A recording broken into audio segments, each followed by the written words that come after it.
وعلى آلك وأصحابك يا سيدي يا حبيبي. مولاي صل وسلم دائما ابدا على حبيبك خير الخلق كلهم سبحان الله.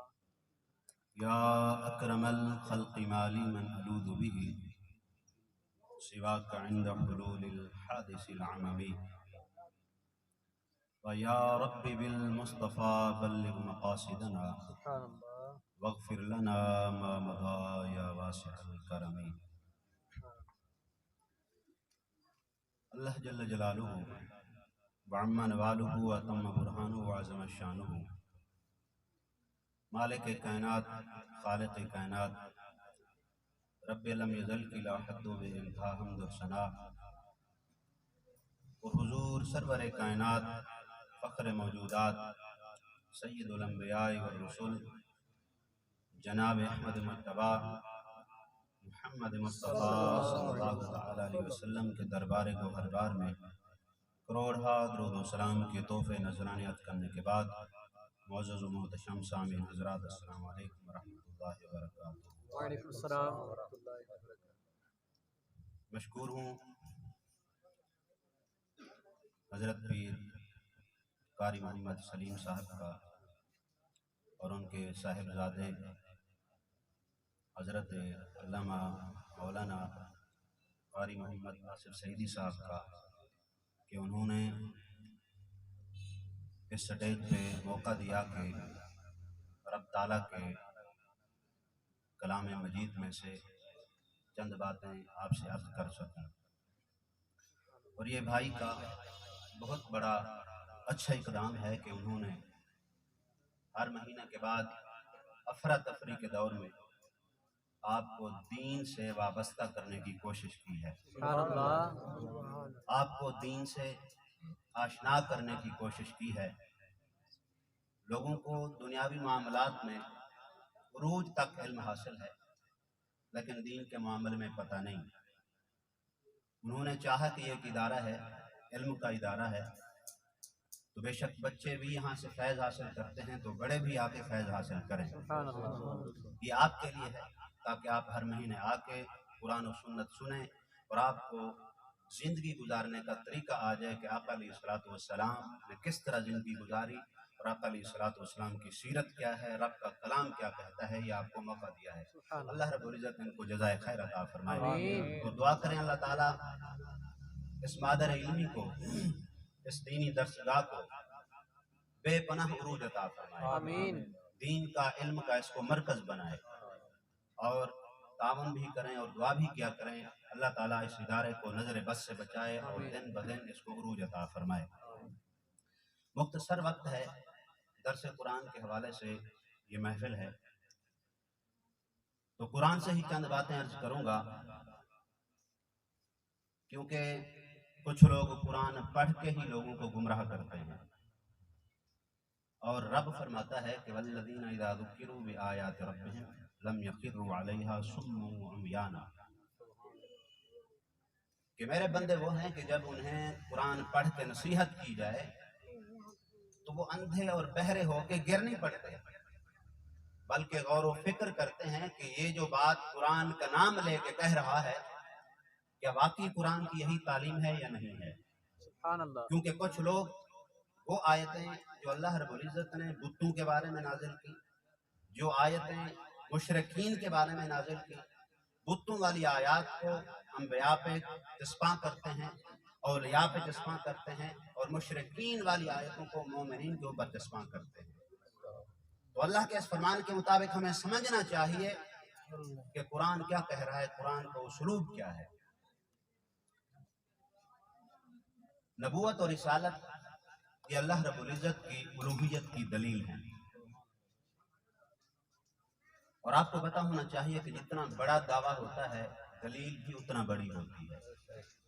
دعویٰ ہے اللہ رب العزت کی الوہیت کا کہ اللہ رب العزت معبود ہے، الہ ہے، وحدہ لا شریک ہے، اور اس کی دلیل جو ہے وہ نبی ہوتا ہے۔ جس قدر دعویٰ بلند اس قدر اس کی دلیل بھی بلند، اور اگر کوئی دلیل کے اندر نقص نکالتا ہے تو گویا کہ دعوے کے اندر نقص پیدا کرنا چاہ رہا ہے۔ نبی کے اندر کوئی عیب تلاش کرے گا تو گویا کہ وہ رب تعالیٰ میں عیب تلاش کر رہا ہے، کیونکہ نبی جو ہے یہ اللہ رب العزت کی الوہیت کی دلیل ہوا کرتا ہے۔ سبحان اللہ۔ اللہ رب العزت نے یہ جو مخلوق پیدا فرمائی، اس دنیا میں دو طرح کے گروہ ہیں۔ یہ بطور تمہید میں چند باتیں عرض کروں گا، پھر جا کے آپ کو جو میں بات سمجھانا چاہتا ہوں وہ آپ کو سمجھ آئے گا۔ اس دنیا میں دو طرح کے گروہ ہیں، ایک حزب الرحمن یعنی اللہ رب العزت کا گروہ، اور دوسرا حزب الشیطان، شیطان کا گروہ۔ حزب الرحمن کون ہے؟ اللہ کا گروہ کون ہے؟ اللہ نے فرمایا کہ وَمَن يَتَوَلَّ اللَّهَ وَرَسُولَهُ وَالَّذِينَ آمَنُوا فَإِنَّ حِزْبَ اللَّهِ هُمُ الْغَالِبُونَ۔ سبحان اللہ۔ کہ وہ جو اللہ سے دوستی رکھتا ہے، اللہ کے رسول سے دوستی رکھتا ہے اور ایمان والوں سے دوستی رکھتا ہے، تو فرمایا کہ فَإِنَّ حِزْبَ اللَّهِ، یہ اللہ کا گروہ ہے سبحان اللہ۔ اور یہی کامیاب گروہ ہے۔ اس کے برخلاف دوسری سائڈ پہ جو شیطان کا گروہ ہے، اللہ فرماتا ہے استحوذ علیہم الشیطان فانساہم ذکر اللہ اولئک حزب الشیطان الا ان حزب الشیطان هم الخاسرون۔ کہ وہ لوگ کہ جن کو شیطان نے مغلوب کر لیا اور وہ اللہ کی یاد بھلا بیٹھے، تو فرمایا کہ بے شک یہ شیطان کا گروہ ہے، اور سن لو شیطان کا گروہ جو ہے یہ نقصان اٹھانے والا ہے۔ اب ایک طرف رحمان کا گروہ ہے جس کے اندر نبی بھی شامل، ولی بھی شامل، ایمان والے بھی شامل، اور اس کے برعکس دوسری طرف شیطان کا گروہ ہے جس کے اندر بت شامل ہیں، مشرکین شامل ہیں، بدکار لوگ شامل ہیں۔ اب کتنا بڑا ظلم ہوگا کہ جو اللہ رب العزت کے گروہ کی صف میں کھڑا ہے، وہاں سے کوئی بدبخت کسی کو اٹھائے اور شیطان کے گروہ میں کھڑا کر دے۔ بات ہو رہی ہے شیطان کے گروہ کے متعلق، اور یہ بدبخت نبی کو اس کے اندر داخل کر دے، اللہ کے ولی کو اس کے اندر داخل کر دے، اللہ کے گروہ والے بندے کو اس کے اندر داخل کر دے، کس قدر بڑا ظلم ہوگا۔ آپ کے سامنے آیت پڑھی، اللہ رب العزت نے ارشاد فرمایا کہ یا ایھا الناس ضرب مثل فاستمعوا لہ، کہ ایمان والو، اے لوگو، تمہارے سامنے ایک مثال پیش کی جا رہی ہے، ذرا غور سے سنو۔ مثال کیا ہے؟ ان الذین تدعون من دون اللہ، کہ یہ مشرک اللہ کو چھوڑ کر جن کی عبادت کرتے ہیں، لن یخلقوا ذبابا، وہ ایک مکھی بھی پیدا نہیں کر سکتے، وَلَوِ اجْتَمَعُوا لَهُ، اگرچہ سارے بت اکٹھے ہو جائیں تو ایک مکھی بھی نہیں بنا سکتے، پیدا کر سکتے۔ وَإِن يَسْلُبْهُمُ الذُّبَابُ شَيْئًا، اور اگر ان بتوں سے جن کی مشرکین عبادت کرتے ہیں مکھی کوئی چیز چھین کے بھاگ جائے، تو بتوں کے اندر اتنا بھی طاقت نہیں کہ وہ اپنی چھینی ہوئی چیز مکھی سے واپس لے سکے۔ ضعف الطالب والمطلوب، عبادت کرنے والے بھی کمزور ہیں اور جن بتوں کی عبادت کر رہے ہیں وہ بھی کمزور ہیں۔ یہ آیت اللہ رب العزت نے بتوں کے بارے میں نازل کی، لیکن دوسرے فرقے کے لوگوں نے یہی آیت اٹھائی اور انبیاء کے اوپر جسپاں کر دیا، کہا کہ سنیو، جن سے تم مدد چاہتے ہو، انبیاء سے، اولیاء سے، ان کے بارے میں تو اللہ یہ فرما رہا ہے کہ وہ مکھی بھی پیدا نہیں کر سکتے، اور اگر ان سے مکھی کوئی چیز چھین کے بھاگ جائے تو اس سے وہ چیز بھی واپس نہیں لے سکتے، تو وہ تمہاری کیا مدد کریں گے۔ یہ آیت واضح طور پر آپ نے سماعت کیا، یہ بتوں کے بارے میں ہے، لیکن انہوں نے اس آیت کو انبیاء پہ، اولیاء پہ فٹ کر دیا۔ اب میں ذرا تقابل کروں گا کہ کس طرح یہ آیت جو ہے یہ بتوں کے بارے میں ہے۔ اللہ تعالیٰ فرماتا ہے جہاں یہ فرمایا کہ یہ مکھی بھی پیدا نہیں کر سکتے، اسی قرآن کے اندر ہے حضرت عیسیٰ علیہ السلام کا قول کہ انی اخلق لکم من الطین کہیئۃ الطیر فانفخ فیہ فیکون طیرا باذن اللہ۔ سبحان اللہ۔ کہا کہ میں مٹی کا ایک پرندہ بناتا ہوں اور پھر اس کے اندر پھونک مارتا ہوں تو اللہ کے حکم سے پرندہ بن کے اڑ جاتا ہے۔ سبحان اللہ۔ اللہ نے نفی کی کہ یہ مکھی بھی پیدا نہیں کر سکتے، اسی قرآن نے کہا کہ یہ بات جو مکھی پیدا نہ کرنے والی بات ہے یہ بتوں کے بارے میں ہے، یہ من دون اللہ کے بارے میں ہے، جو اللہ والے ہیں، جو اللہ کے گروہ میں شامل ہیں، جو بے اذن اللہ والے ہیں، وہ مکھی تو کیا وہ چمگادڑ بھی پیدا کر سکتے ہیں۔ تو پتہ چلا یہ آیت جو ہے یہ بتوں کے بارے میں ہے۔ اور حضرت موسیٰ علیہ السلام ان کے پاس جو عصا تھا آپ کو پتہ ہے، انہوں نے اپنے قوت ارادی کے ساتھ जहन के अंदर सोचा कि ये मैं असा फेंकूंगा तो इसको सांप बनना चाहिए, और आपने कई बार समाप्त किया। मूसा अलैहिस्सलाम ने वो असा फेंका तो इतना बड़ा अजदहा बना के 70,000 रस्सियां और जो डंडे थे उनको निगल लिया, और उनका हुजूम भी नहीं बढ़ा। तो हजरत मूसा अलैहिस्सलाम गोया के सांप पैदा कर रहे हैं। अल्लाह ने एक तरफ फरमाया कि मक्खी भी पैदा नहीं कर सकते, दूसरी तरफ फरमा रहा है कि कभी वो चमगादड़ बना रहे हैं, कभी सांप बना रहे हैं। और हजरत इब्राहिम अलैहिस्सलाम,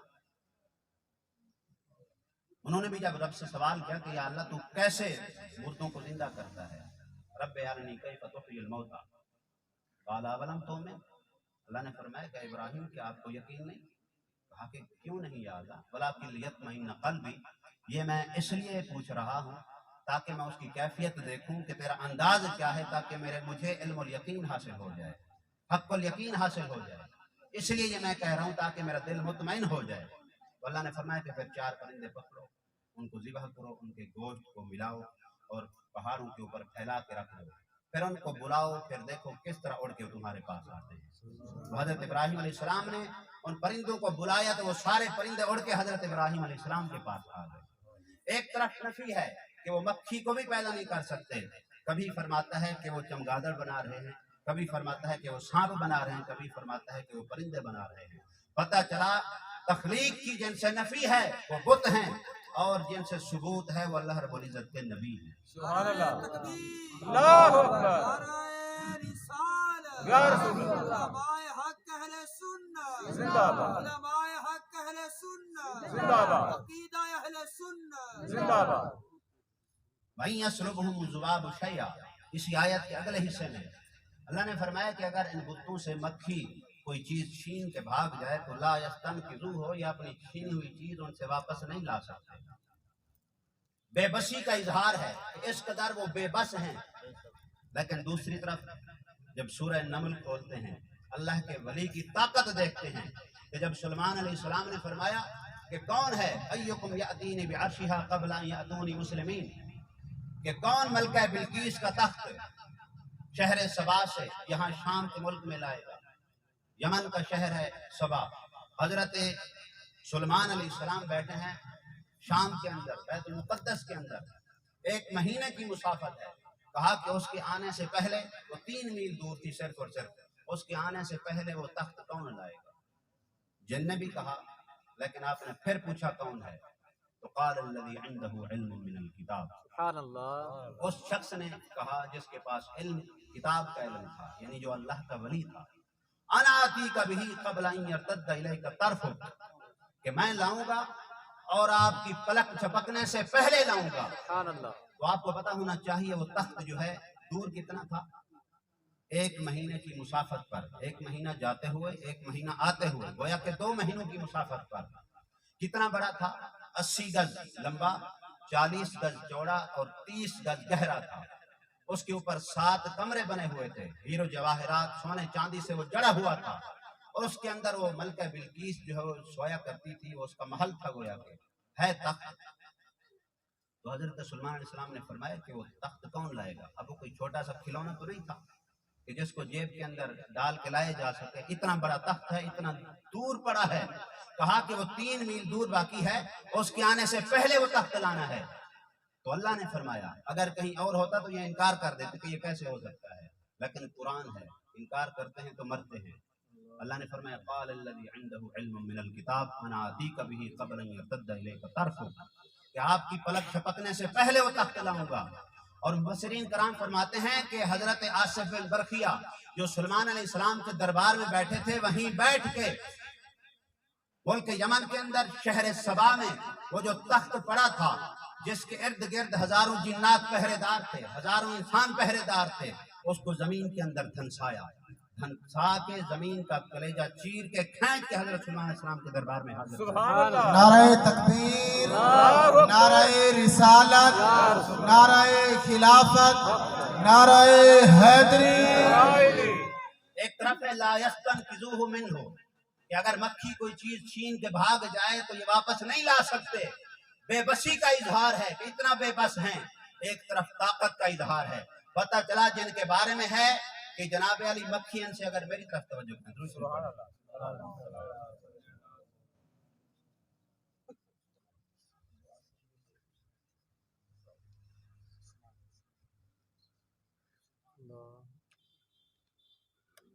दुरूद शरीफ पढ़ें अल्लाह।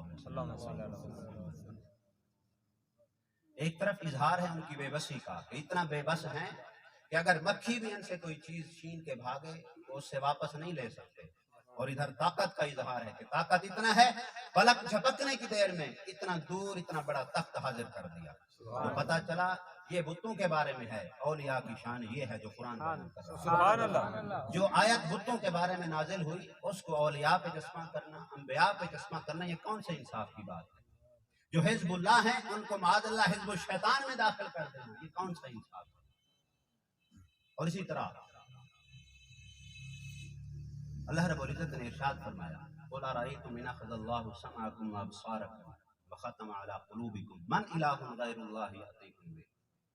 ऐ महबूब फरमा दें कि अगर अल्लाह ताला तुम्हारी आंखें भी ले जाए, तुम्हारी कुव्वत समात भी ले जाए, गूंगा और बहरा कर दे तुमको और अंधा कर दे, मन इलाहुन ग़ैरुल्लाहि यअतीकुम बिह, कौन कोई दूसरा खुदा है जो तुम्हारी आंखें वापस करेगा, जो तुम्हारी कुव्वत समात वापस करेगा, जो तुम्हारे दिल की समझ वापस करेगा?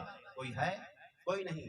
नफी हो गई कि कोई जो है नजर वापस नहीं कर सकता, कोई जुबान वापस नहीं कर सकता, कोई दिल की समझ बूझ वापस नहीं कर सकता, नफी हो गई। लेकिन दूसरी तरफ वउबरिउल अकमह वल अबरसा, हजरत ईसा अलैहिस्सलाम का कौल अल्लाह ने जिक्र कर दिया। ईसा अलैहिस्सलाम कहते हैं कि मैं मादरजाद अंधों को शिफा देता हूँ। वाहिद मुतकल्लिम का सिगा कि मैं अल्लाह के हुक्म से नाबीनों को सही करता हूँ। तो वहां नफी है कि नजर नहीं दे सकते हैं, वो बुतों के बारे में है, और यहाँ जिसके बारे में सबूत है वो अंबिया कराम अलैहिस्सलाम।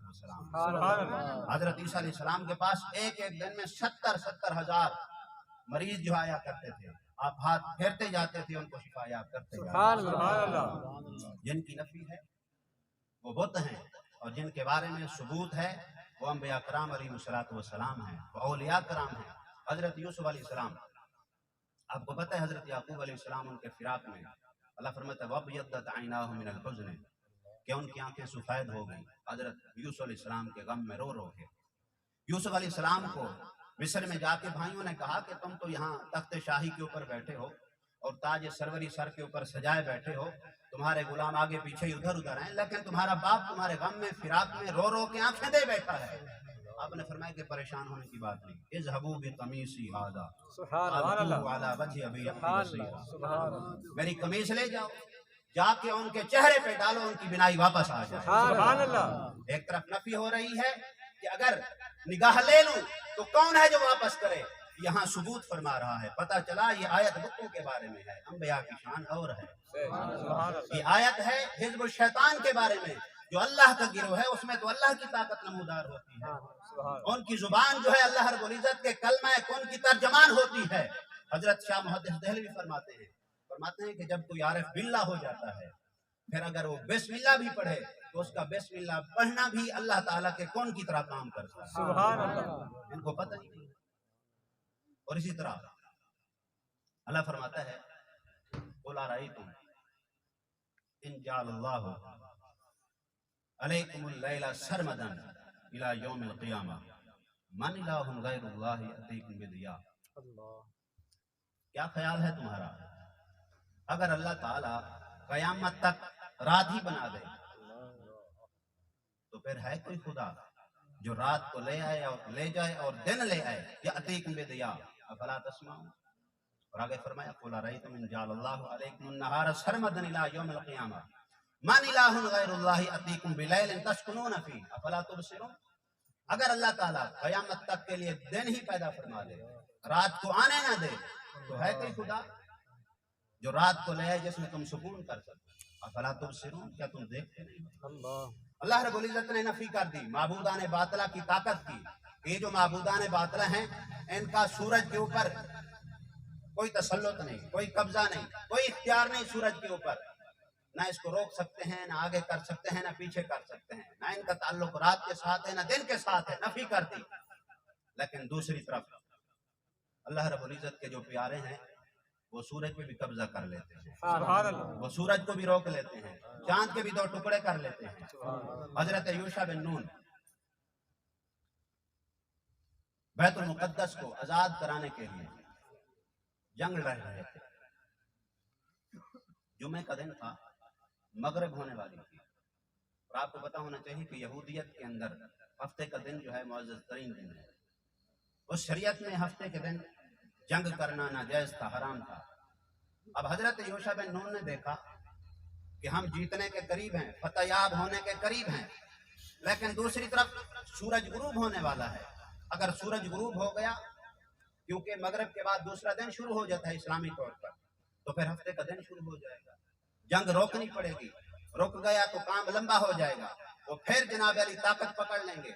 अब मगलूब हो चुके हैं तो फिर मुश्किल पैदा हो जाएगी। तो हजरत यूशा बिन नून ने सूरज की तरफ देखा, कहा कि तू भी रब की तरफ से मामूर है, मैं भी रब की तरफ से मामूर हूं। सुभान अल्लाह। फतह हासिल होने वाली है। अगर तू ना रुका, चलता रहा, कल कयामत के दिन अगर रब ने मुझसे पूछा तो मैं कहूंगा कि सारा कसूर इसका है। अल्लाह। अगर ये रुक जाता तो मैं जंग जीत जाता। अगर रब से बचना चाहता है तो फिर रुक जा, मैं जंग जीत लूंगा। सुभान सूरज रुका रहा, अल्लाह। रुका रहा, हत्ता कि हजरत यूशा बिन नून ने फतह हासिल कर, उसके बाद यहाँ नफी है कि सूरज पर कोई कब्जा नहीं, कोई इख्तियार नहीं, लेकिन यहाँ इख्तियार बता दिया। जिनका इख्तियार नहीं वो बुत हैं, जिनका इख्तियार है वो अल्लाह वाले हैं, वो इज़्निल्लाह वाले हैं, वो अल्लाह का गिरोह है। तो पता चला बुतों वाली आयतों को अंबिया पे, औलिया पे फिट करना ये कौन से इंसाफ की बात है। और इस तरह नबी अलैहिस्सलातु वस्सलाम जब मेराज से वापस आए, आपने दावा किया कि अल्लाह रब्बुल इज्जत ने मुझे रात के थोड़े से हिस्से में मस्जिद हराम से मस्जिद अक़सा तक, फिर मस्जिद अक़सा से पहला आसमान, दूसरा, तीसरा, चौथा, सातवां, सिदरतुल मुंतहा, अर्श उला पे बुलाया, जन्नत दोज़ख की सैर कराई। मस्जिद अक़सा के अंदर मैंने 1,24,000 कमोबेश अंबिया की इमामत कराई। ये सारी बातें बताई तो कुफार ने इनकार किया। सात दलील मानी, कहा कि ये जो रास्ता बैतुल मुक़द्दस की तरफ जाता है, इस रास्ते पे हमारा काफिला था, तुम हमें उस काफिले के बारे में बताओ कि वो कहाँ है, उसकी कोई निशानियां बताओ। आका अलैहिस्सलाम ने सारी निशानियां बताई कि फलां जगह पे ऊँट गुम हो गया, फलां ऊँट के कजावे के अंदर पानी का प्याला था, वो मैंने पी लिया, सारी बातें। तो उन्होंने कहा ये बताओ कि वो काफिला पहुंचेगा कब। अगर तुम्हारे कहने के मुताबिक पहुंचता है तो हम मान लेंगे कि तू सच्चा है, वाकई तू मेराज करके आया है। अगर तू नहीं सही बता सकता, जो टाइम तू बताता है काफिला बाद में पहुंचता है या पहले पहुंचता है, तो तेरी बात झूठी होगी। आका अलैहिस्सलातु वस्सलाम ने इरशाद फरमाया कि सूरज तुलू होने से पहले काफिला पहुंच जाएगा। सुभान अल्लाह। इंतजार करने लग गए, पहाड़ों के ऊपर चढ़ चढ़ के मुशरिकीन देखने लगे कहीं सूरज दिखाई दे और हम नारा लगाएं कि देखो जी मुसलमानों के नबी का झूठ साबित हो गया। लेकिन काफिले को देर हो गई। महबूब अलैहिस्सलातु वस्सलाम का हुक्म हुआ सूरज को तुलू नहीं होना जब तक काफिला ना आए। सुभान अल्लाह। नाराए तकबीर, अल्लाहु अकबर। नाराए रिसालत, या रसूल अल्लाह। नाराए तहकीक, हक। सैयदी मुर्शदी, या नबी, या नबी, सैयदी मुर्शदी, या नबी, या नबी, सैयदी मुर्शदी, या नबी, उलमाए हक अहले सुन्नत जिंदाबाद। तो वो और हैं जिनसे नफी हुई कि सूरज पर इनका कोई इख्तियार नहीं। वो और हैं, वो हिज़्बुल शैतान हैं, वो बुत हैं जिनके पास कोई इख्तियार नहीं। वो बुत हैं जो मक्खी से भी कोई चीज नहीं छीन सकते। मुझे बताओ आसिफ बिन बरखिया जो इतने ताकत के मालिक हैं, कौन सी वो मक्खी है जो आसिफ बिन बरखिया से कोई चीज छीन के भागे और ये वापस ना ले सके, अल्लाह। जो इतना ताकत के मालिक है। एक पलक झपकने की देर में इतना बड़ा तख्त जमीन चीर के नीचे से निकाल के सलाम के दरबार में हाजिर कर रहे हैं। आंखें नहीं दे सकता, ये बुतों के बारे में है, अंबिया आंखें दे रहे हैं। सुभान अल्लाह। और सूरज पे कोई इख्तियार नहीं, ये बुतों के बारे में है। अभी आपने सुना कि जो अल्लाह वाले होते हैं, जो हिज़्बुल्लाह हैं, उनका इख्तियार है सूरज पे भी, चांद के ऊपर भी। तो महबूब अलैहिस्सलातु वस्सलाम ने सूरज को हुक्म दिया कि उस वक्त तक तुलू नहीं होना जब तक काफिला ना आए। तो कुछ देर गुजरी तो मुशरिकीन की तरफ से किसी ने नारा लगाया कि देखो जो सूरज तुलू हो गया। तो एक सहाबी ने भी कहा कि देखो काफिला भी आ गया। अल्लाह की बारगाह में दुआ है जो कुछ बयान हुआ इसको याद रखने, अमल करने की तौफीक अता फरमाए। और अल्लाह रब्बुल इज्जत ने हमें जो ये अकीदा हक दिया है, इस अकीदे पे अल्लाह ताला हमें मौत अता फरमाए।